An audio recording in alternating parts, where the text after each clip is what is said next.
and welcome back to my channel. If you're in the Northern Hemisphere like I am, then summer is coming to a quiet close, and it's really sad.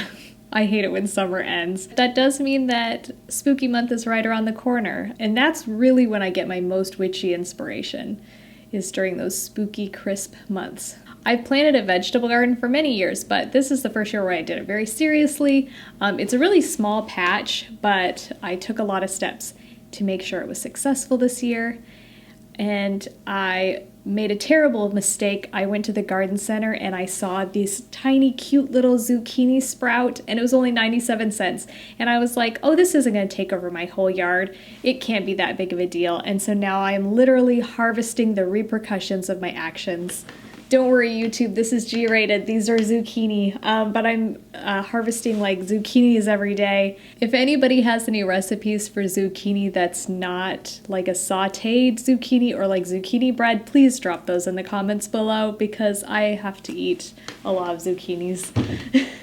Okay, so let's talk about how your practice is going. Okay, so let's say you've done all your research, you've gotten prepared, you are really excited, and it's time to actually make something happen. You're going to do a spell or a ritual, and your practice is going to come into real life. So it's not going to be theoretical anymore, it's going to become physical.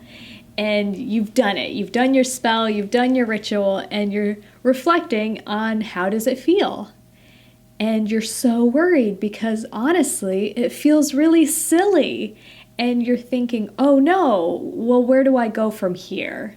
And yeah, feeling silly or feeling ridiculous while making your spells or doing your rituals can be a big roadblock.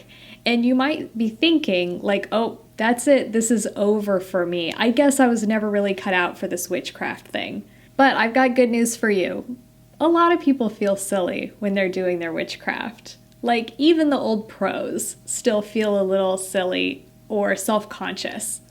So instead of taking that as a sign that this is the end of your path, instead, let's take this as what it is. Probably just a bump in the road. So what are some steps that we can take to move past this so that we can continue on developing our craft? So before we can sort out a bump in the road, we probably need to stop and analyze what's causing this. Something that may be causing your feeling of awkwardness or silliness around your spellcasting might just be a matter of it being new to you. Think back to the last time you tried something new. For me, I was doing some new type of yoga, and I just remember distinctly those first few classes just being painfully embarrassed, feeling very awkward, and thinking, I don't think this is for me. But I'm glad that I signed up for a cluster of classes, which kind of forced me to keep going. And as I got better, a lot of that self-consciousness sort of left me. Because it really wasn't about me feeling silly, it was actually more about me feeling unconfident.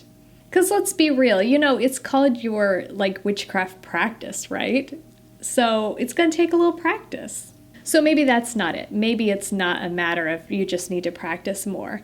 Maybe you need to stop and reflect on where it was that you started to feel silly.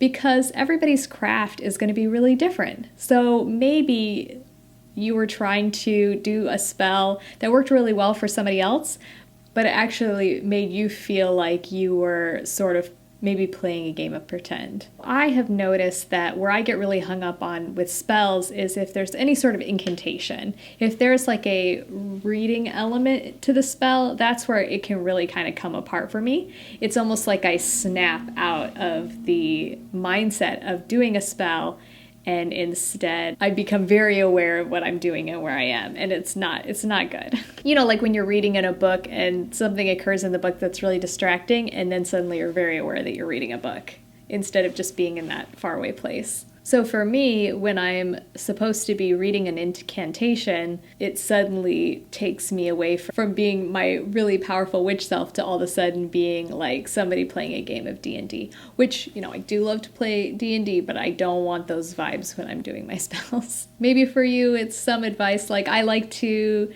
wear special outfits when I do a really serious spell. Maybe it makes them feel like a powerful priest or priestess. And then for you, it just makes you feel like you're wearing a house dress and you're going to go pick up the mail.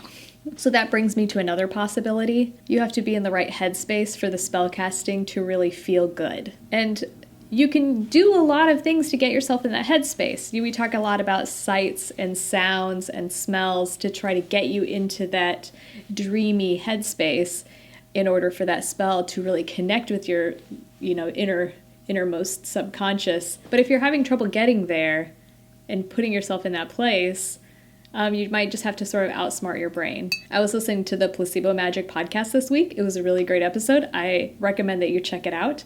And it was about minimalist witchcraft and, different types of altars that you can use if you're short on space.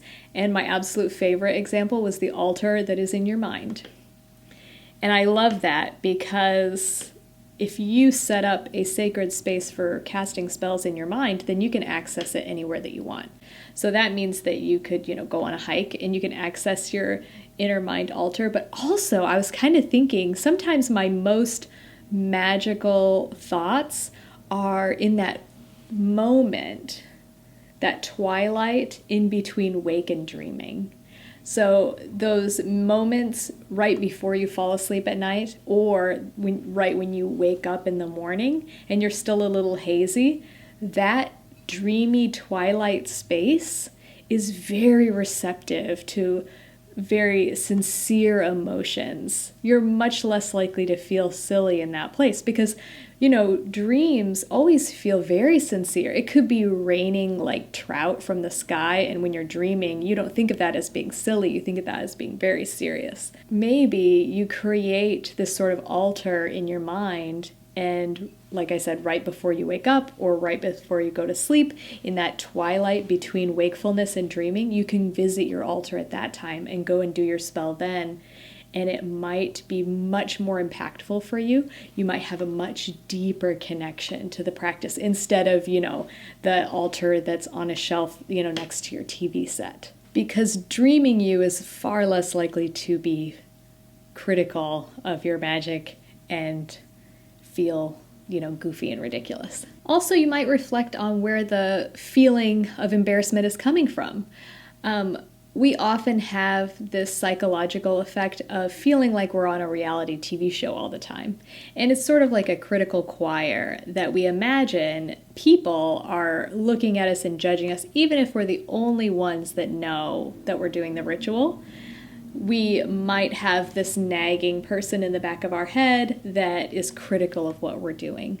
So it might be the case of silencing that inner critic, because often that inner critic isn't really that helpful. And they just sort of stand in the way between you and doing what you want to do.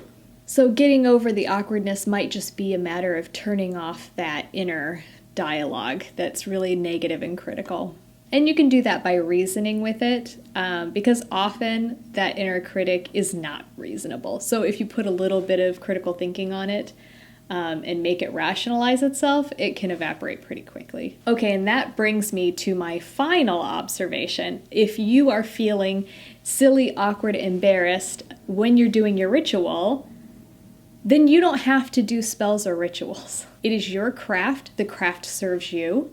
And you can take and leave whatever you want. So if lighting candles and doing meditations isn't for you, if putting negative feelings into a jar and throwing it in the freezer just feels ridiculous to you, if you have some religious trauma in your life and a lot of these things feel like, prayer or ritual that you have really negative emotions around, that's okay. You are still a witch. You are not any less of a witch just because you take those things that aren't working for you and you put them aside.